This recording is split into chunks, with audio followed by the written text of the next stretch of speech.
Hey, this is Tam Bam, and you are watching TB and J, where we pour a little tea from reality TV. We give you a little celebrity buzz, and the J changes every week. This week, it'll stand for just don't take your ass down the street and get your ass whooped. You'll figure that out when we show it later. But now, let's jump into the show. We're talking today, once again, about Love and Hip Hop Atlanta, where there's always plenty of mess going on, so let's get right to it. I'd like to thank you for coming out to the show. Hey, yeah, come on, let's up, higher up, higher up, higher up, higher up, higher. Now let's go. So we start right off with Rasheeda and Kalina and Carly going on their girls trip, on a road trip to Louisiana for the Mardi Gras. This is an opportunity for her to kind of get away and for Kirk to see how things are without Rasheeda at the house. And boy, does he ever. But let's begin with Carly. We're not on the bus for 5 minutes before she's showing swipe pics of her ex and her new man. Like, this is a classic trifling move by women. First off, we're gonna start with the ex, okay? If he really is small, which I'm not going to debate whether he's small or large or whatever his size is, but if you are with the man, if you are fighting other chicks for this man, if you caressing them and telling the world how much you love them, accepting engagement rings, then you give up the right to at any time go back and talk about his sex game, because that's something that you was with. If you're going to deal with it, then that goes in the vault. I mean, I'm sorry. It makes you look bad when you go back and discuss another dude's, his smallness. And Carly Red knows she is way too old to be trying to introduce all these new young chicks, these new skeezers, to her man's penis. Like, when you open yourself up to that, then you invite the new young, you know what I'm saying, the new. And you better be on point. You better be super tight, which she is not. That's just not a good move. Second of all is her current man. No chick is supposed to do advertisements and commercials for her man's penis. Like, he's already shown that he's willing to share. And now she's just making new interest, collecting new interest for young jock and his, like, any way it goes, it's not a good look for Carly Red. So whoever the writers are of the show needs to write her some better parts, because they're making her look bad. Now, back to the trip. Kirk is struggling at home without Rasheeda there, so he calls over her mom, of course, to help him out, to help him with the kids and I guess the housework. I don't know how taxing it is for a man that already had 5 kids to take care of one almost grown son and a new baby, but he needs help. So mom comes and he spills the beans and slips up and lets Rasheeda's mother know that he had a DNA test. So of course she calls her daughter immediately and lets her know. And this is just like the straw that broke the camel's back with Rasheeda, the disrespect, and she's over Kirk, she's out, and she decides she's just gonna turn up out there in New Orleans. So to make up for it, to really do damage control, Kirk shows up and surprises her, and he finally apologizes for all of his disrespect, all of his butthole antics that he's been displaying this whole season and last season. And my question is, I don't know if the apology is because of what he did or because he keeps getting caught. I don't want to slide by without pointing out his little Kobe move, which was the ring upgrade. So that seems to be the trend. The guy cheats, he gets caught, and then he buys a new, bigger version of something. The moral of that story is, ladies, if you're going to put up with the cheating, you might as well get something bigger and better out of it. If you're not going to get a bigger, better man, get a bigger, better ring, get a bigger, better pair of earrings, bigger, better bracelet, watch, something. But get something out of the deal. Rasheeda's not falling for it, so she tells him that she needs to think about things. So she doesn't accept his apology just straight out. So we're going to see later on if they decide to stay together or not. Maybe we'll finally see some love in this Love and Hip Hop. But he apologized finally, so we hoping to see Kirk get out of the doghouse. Okay, then we see Stevie J, and he's apologizing to Joseline, and she does this very dramatic walk down their hallway that has no pictures, there's no furniture in the house, they're living in a mansion. He calls it a castle. I never see any furniture. But I digress. His way of apologizing for the naked pictures of the different chicks in his phone is first off to deny that they were pictures of other women, like she don't know what her own ass looks like. And then he gives her a bubble bath. A grown man sitting in a big, bubbly, rose-covered tub. Like, that's just suspect all around. But she goes for it because, I mean, why wouldn't she? She's been putting up with everything else that he does. So nothing says I'm sorry like a bath in your own house, in your own tub. His nickname is Sleazy, for Pete's sake. I mean, what do you expect? And speaking of sleazy, let's move on to his business partner, Benzino, who makes a point. He makes that effort to let everybody know that the picture that Carly posted was photoshopped. This is what he's saying. Now, Photoshop is a delicate process, okay? Many things have to go into photoshopping. I've done Photoshop. It's not an easy task. And I'm not saying that Carly's not smart, but I'm saying that she doesn't strike me as the type who's capable of doing the work that it takes to Photoshop his penis to make it look smaller. I mean, she can't even Photoshop her booty to look real on this show, but she's gonna Photoshop his little swipe pic. Once again, as I said last week, knock it off, Benzino. Now we skip to Nikko and Mimi. They just celebrated their year anniversary, but she's already tired of his shenanigans. So she lets him know that she is not feeling this excitement that he has about their sex tape. He's like broadcasting that he's happy about it. If he says one more thing about his multi-million-dollar deal, like he's just way too, that lets you know that he leaked that tape, but we'll find out about that later. So she ends up letting him know she finds lipstick on the inside of his t-shirt collar, and she gets upset and she kicks him out. Now, she has stuck with him through a fake Rolex. She has stuck with him through rumors of him being gay. She has stuck with him through that Paul Bunyan outfit that he keeps wearing on these episodes in the confessional. But the lipstick is what gets him put out of the house. I guess whatever it takes to get rid of that ugly dude is enough. His response to her is that she needs to understand that he's going to be around, have thousands of women around him. Now, I just want to let him know there are 5 good reasons why there are not going to be thousands of women around Nikko. Reason number 1, he's ugly. Reason number 2, he's hella ugly. Reasons number 3 and 4, UGLY, ugly. And reason number 5, I don't know if I mentioned it before, but Nikko, you're ugly. There's not 1,000 women trying to be around you. He needs to stick with the one that's trying to deal with him, because we don't want you. Now, here's the part that made me want to jump through the TV and just slap the mess out of Mimi. She asks him again, she asks him if he's the one who leaked that sex tape. Everybody on this side of heaven knows that that man leaked that sex tape.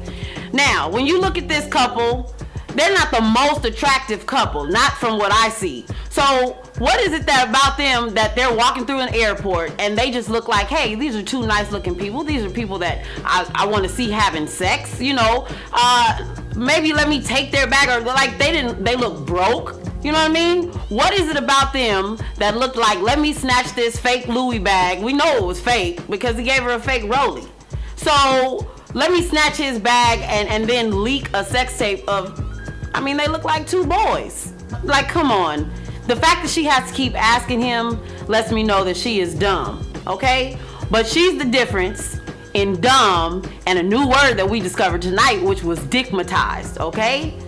He has his own house. She's able to kick him out. You know, there are things going on. That lets us know that she's dumb. But dickmatized leads us to my good friend Erica. So, Erica has a few meetings on the show. The first one, she meets up with Irie, who we haven't seen in a while because she's been in New York doing her new, girl on girl thing, which we applaud.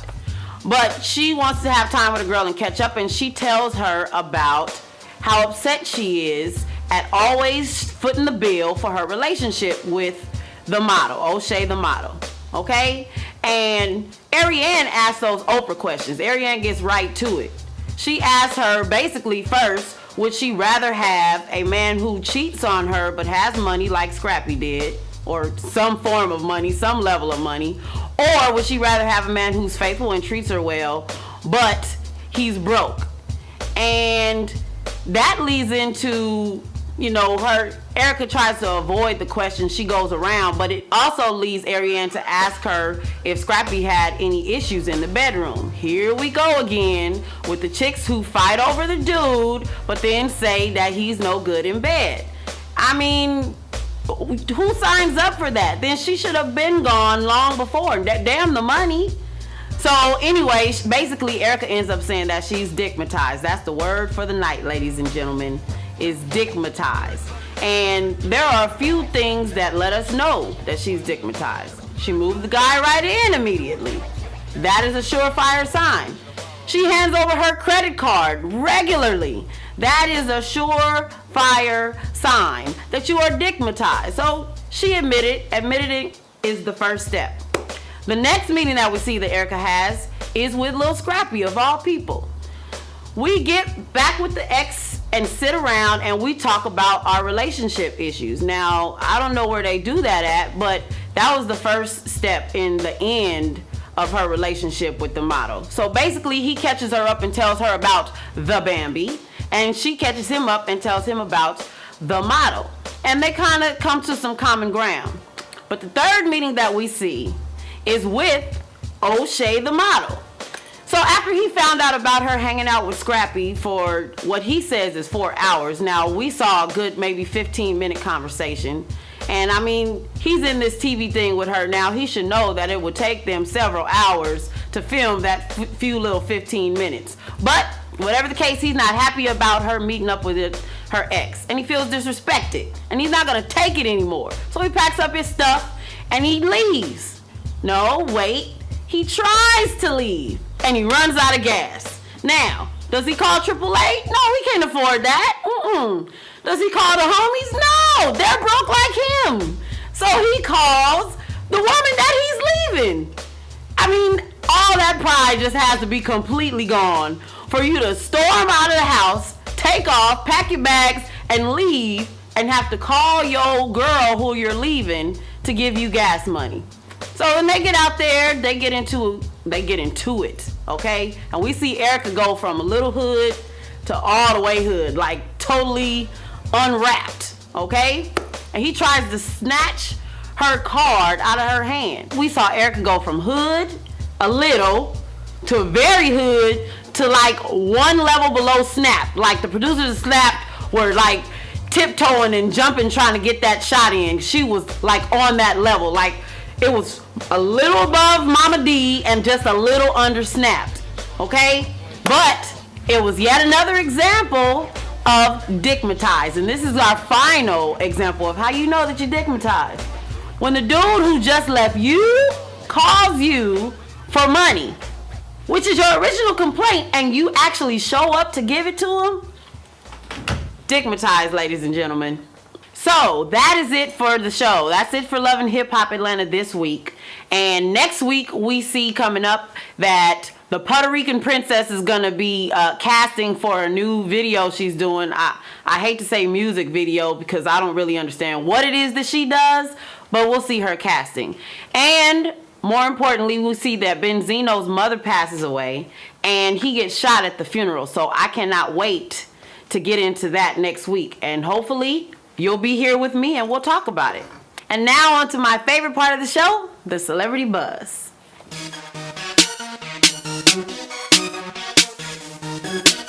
Young Disney star Zenatta Coleman is going to play Aaliyah in an upcoming Lifetime biopic about Aaliyah.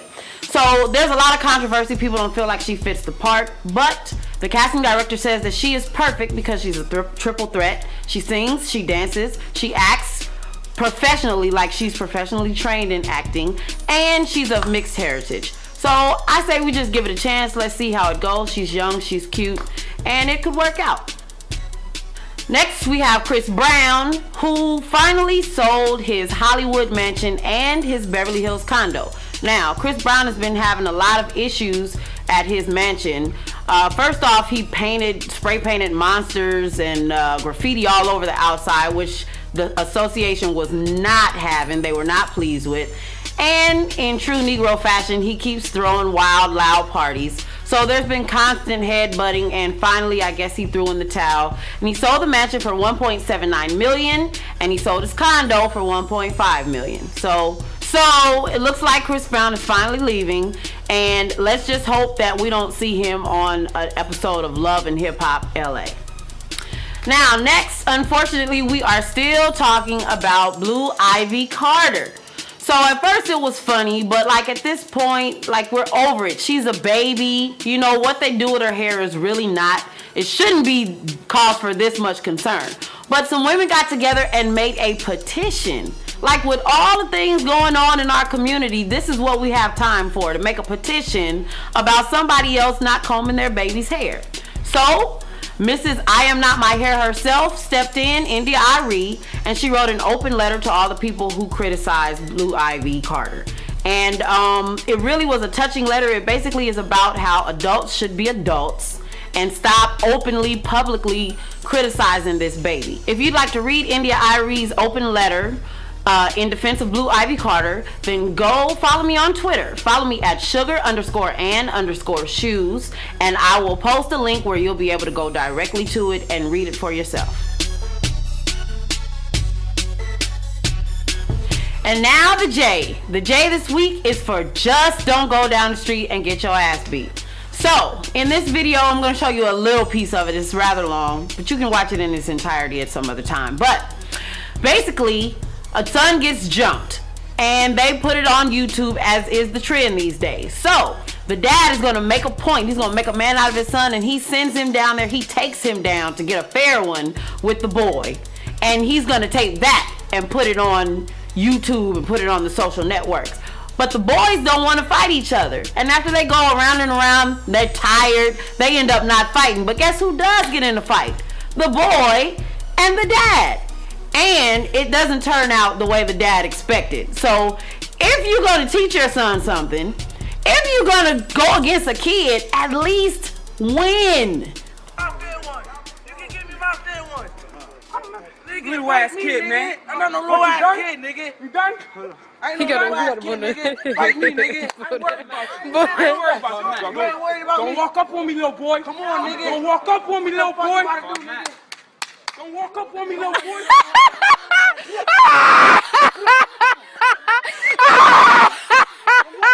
Oh my God, this is the funniest fight ever. The funniest. Damn, you got a low battery, G. Swing, swing. Oh! Oh my God. Oh my God. Oh my God. Oh my God. Oh my God. Oh my God. Oh. Oh my gosh. Oh my gosh. Oh my God. Oh my God. Come on, nigga. Come on. Wash your ass. Oh my God. Okay, so did y'all see how the pops jumped in the car like the dad did on Friday when he said, "Do you want some of this, old man?" And the answer once again was no. He was out of there. And that video is hilarious. But that is it for today. And tune in next week. We'll talk some more about Love and Hip Hop Atlanta. We'll talk some more about celebrities. Check back in. Follow me on Instagram and on Twitter at sugar_and_shoes. And as always, I encourage you to subscribe up top and comment down below. And I'll see you next week. Put 'em up, higher up.